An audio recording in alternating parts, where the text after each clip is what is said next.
Yes, people, how's it going? Welcome back to Lily White Lane.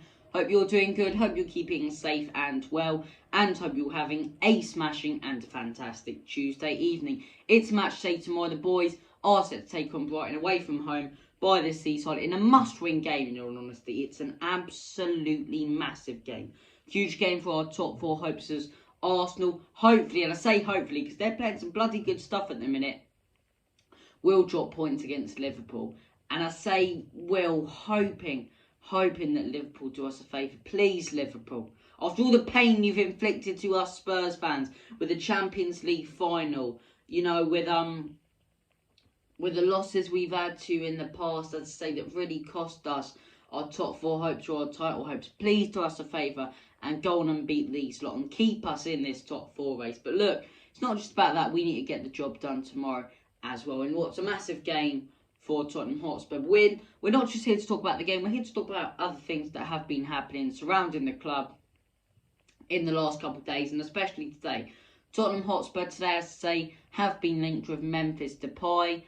Now, I'm not even sure how I feel about this one. It's once again a very, very strange transfer. Spurs being linked with Depay, says Romano, and many, reliable journalists and sources, and apparently he's a massive target for Paratici, Conte, Enoch and Tottenham Hotspur in the summer. Now, Memphis Depay for me, there's no doubt about it. He's went to Barcelona, and during the Euros, as I said, before the Euros, let's just look at him in France.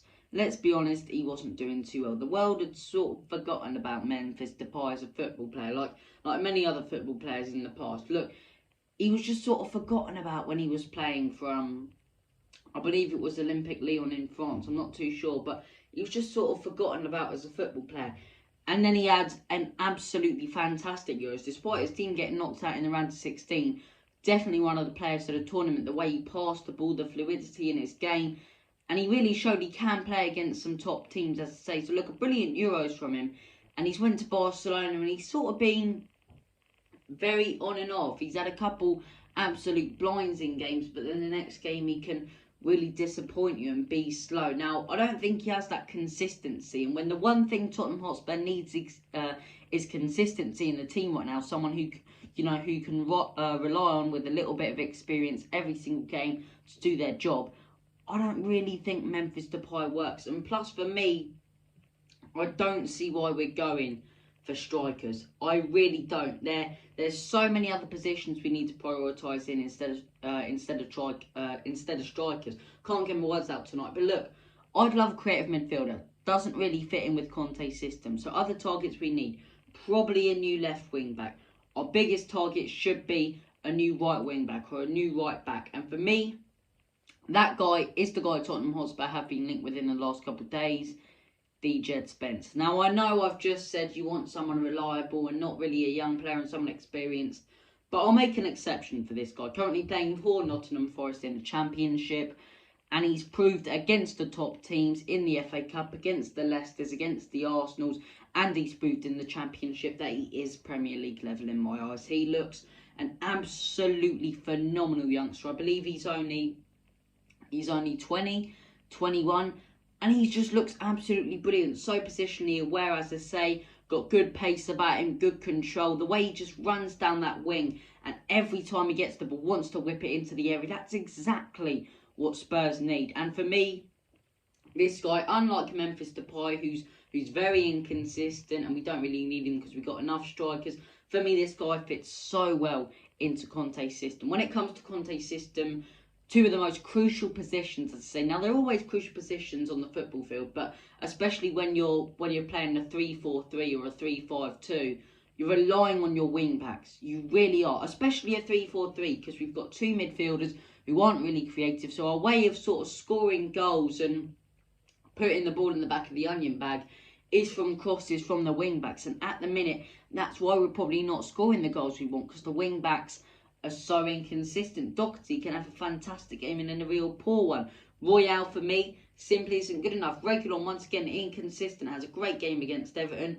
Really, really poor again against Manchester United. Same with Sessignon. Can have a couple great games, as I say, but very, very average, very mediocre. Whereas this guy, for me, in that right wing-back position will do exactly what Conte wants. He's hard-working, he's young, he's got years left in him. Sign him on a 4 or 5 year contract, and he can be our Trent Alexander-Arnold. I truly do believe this guy could be our Trent Alexander-Arnold in the Tottenham rebuild. He could be our João Cancelo.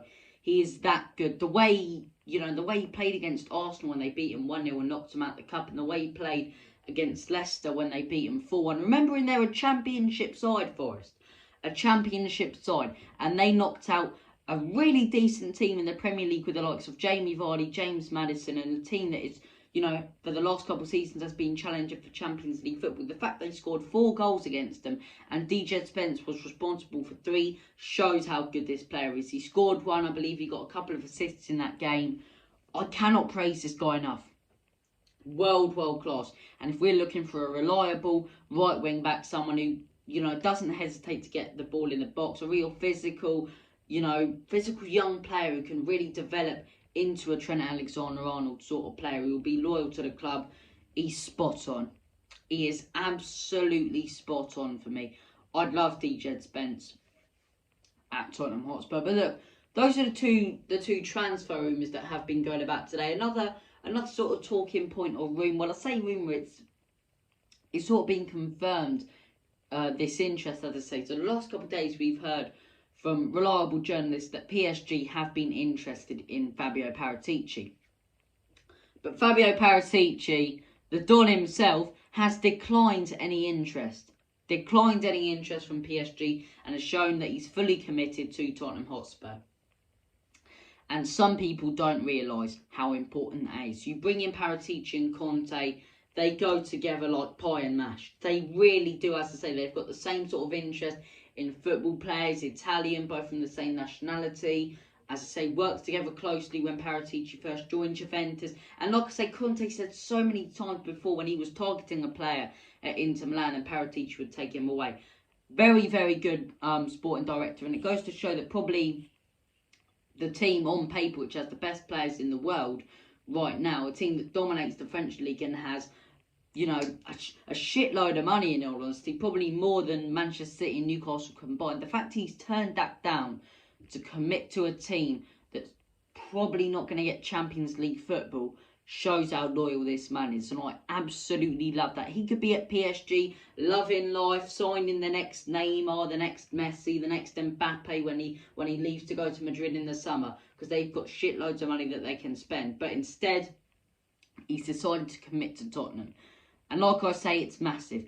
I think if we lose Paratici, we could potentially lose Conte. That's how big I think this is, because, like I said, they got that relationship together like they had in Italy. Not boyfriend and boyfriend, although there'd be nothing wrong with that anyway. But they have that relationship together, as I say, when it comes to transfers, when it comes to really building a team. They've got the same thoughts about the way to bring Tottenham Hotspur forward as a club. And I just really do believe Paratici is a fantastic sporting director. And if he leaves to go to PSG, I wouldn't be surprised if Conte goes and joins him there. I really wouldn't. I really wouldn't be surprised if Pochettino gets sacked or leaves PSG at the end of the season. And you see Paratici and Conte there, as I say. So look, we'll have to wait and see on this one. But I love that Paratici has committed to Tottenham Hotspur, as I say. Committed under Nuno. Despite the managerial merry-go-round we've already had under his sort of tenure as sporting director, he wants to stay at Spurs. And for me, that shows loyalty. That really does show loyalty. But look, thank you for watching this video. We've talked about loads. We've talked about Memphis Depay. We've talked about Tottenham Hotspur being linked, as I say, to DJ Spence, a player who I would absolutely bloody love at the club. And we've also talked about Paratici sticking with Tottenham Hotspur. But huge game tomorrow, as I say. I said it at the beginning of the video that we were going to talk about Brighton away. Massive game. Absolutely massive game. I really do hope we can get the job done.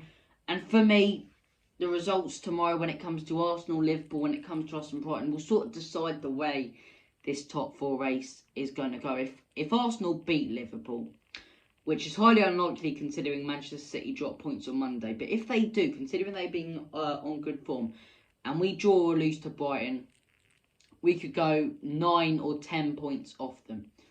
Well, 10 points is bloody impossible. But 8 or 9 points off them. And for me, it doesn't matter how many games in hand. Because even if we win our 2 games in hand and one of them against them, we're still 3 points off them. And you look at the fixtures they've got remaining, they should win a majority of those. They really should win a majority of those. So it's a massive game. It's a massive game. No pressure, Tottenham. But we lose this, I think top 4's off. For me, at least, it's so big. We need to go out there. We need to put in a performance, and we need to realise how big this game is. So hopefully we can win tomorrow. I'm feeling optimistic. Brighton away is always a tough game, especially away. You know, Chelsea have went there, dropped points. Other top teams have this season, but I'm gonna go for a 1-0 Spurs. I think we'll nick it late. But look, thank you for watching this video. Take care of yourself. Smash that subscribe button. Hit the like, and as always, come on, you Spurs. In Conte, we trust. Enoch out.